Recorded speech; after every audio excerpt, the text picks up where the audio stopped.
You know, in the world of That Time I Got Reincarnated as a Slime, there are a few characters who get everyone talking, and right at the top of that list is Ultima. She's always showing up in the spin-offs, she was a major player in the movie, she's a total fan favorite. So what is it about her? What makes her so incredibly compelling? Well, the answer is a massive paradox that sits right at the heart of who she is. And this, right here, this is the whole puzzle. On one side, you've got this super cute, bubbly girl with a side ponytail who uses the boyish pronoun boku, which just adds to her charm. But then, on the other side, you have the people who really know her. Demon lords like Luminous, who call her a byword for atrocity, the actual epitome of cruelty. So how in the world can both of these things be true at the same time? To figure that out, we're going to peel back the layers of her character, one by one. We'll start with that paradox that makes her so popular, then dig into the curse of her incredible power. We'll see the fateful encounter that changed her entire existence, watch her go from pure chaos to finding a real purpose, and finally, witness her ultimate awakening. All right, let's dive right in with Section 1, the popular paradox. We're going to break down this wild duality that makes her a character you just can't forget. Okay, this is what fans call Gapmo, and it's absolutely brilliant with her. One minute, she's so disarmingly cute, teasingly calling a powerful official old man, like she's his kid. The next minute, she can hit an enemy with a curse that makes them feel unimaginable pain for 1,000 years. And she'll have that same cheerful smile on her face. It's that shocking, completely unpredictable switch that makes her so fascinating, and honestly, the perfect wild card to throw into any story. But it really makes you wonder, right? Why is she so sadistic? Where does that level of cruelty even come from?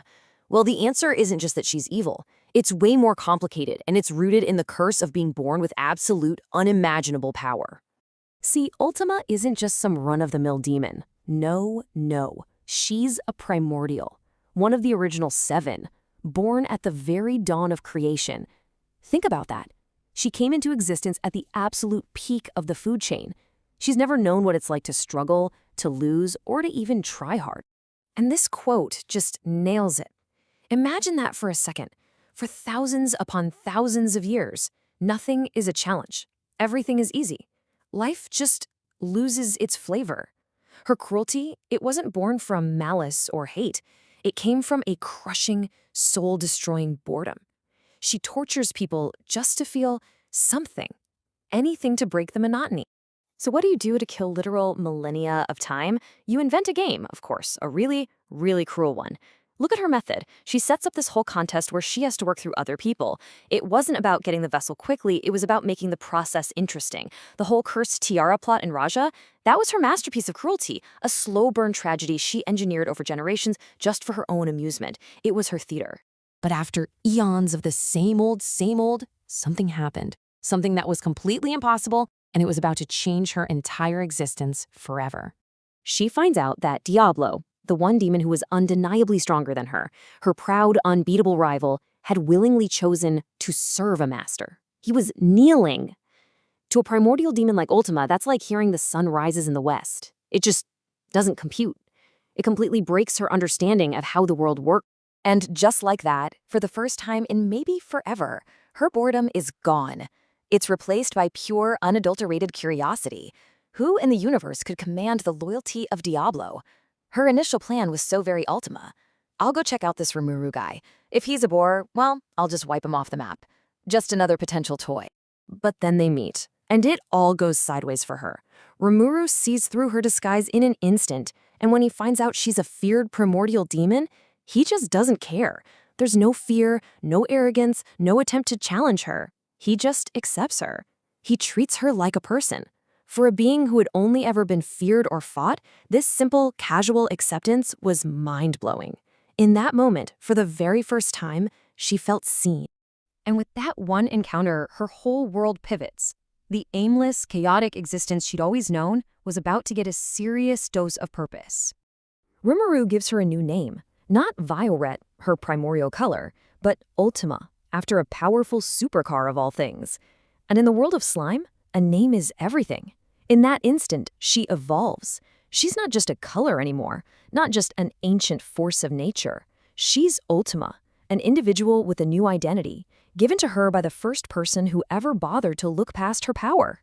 And here's the genius part. Rimuru doesn't try to change her or suppress her nature. He gives it a purpose. He makes her the Prosecutor General of his nation. Her sadistic streak, her love for digging into people's secrets and making them talk, they're now assets for the state. They're tools for justice. And the idea of getting to hunt down an evil greater than herself, oh, she was absolutely thrilled. It was the best game she'd ever been invited to play. But it wasn't just the big stuff like a name and a job.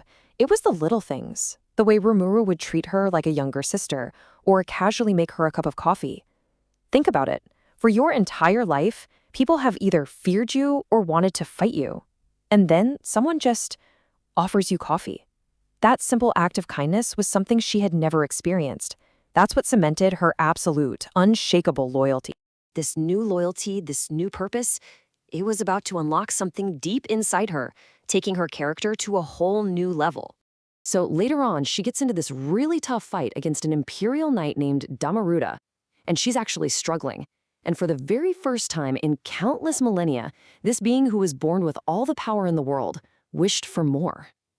But here's the kicker. It wasn't for herself. It wasn't to win or to dominate. It was so she could be strong enough to be useful to Rimuru. And that selfless wish, bam, it awakens her ultimate skill, Samael. And it's so perfectly her. Analytical, precise, and deadly creative. But my favorite part is that last ability, World of Annihilation. It's basically a one-hit kill, an I win button. And what does Rimuru do? He immediately forbids her from using it because, it's boring. And she secretly loved that he did that because she agreed. He understood that for her, the fun was always in the game, not the easy win.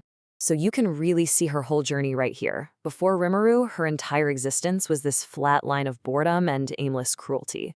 But after she meets him, that chart just flips. Sure, the cruelty is still there, but now it's a tool, channeled into a real purpose. That boredom is replaced by loyalty, and for the first time, genuine joy. The once bored Primordial finally has a reason to exist.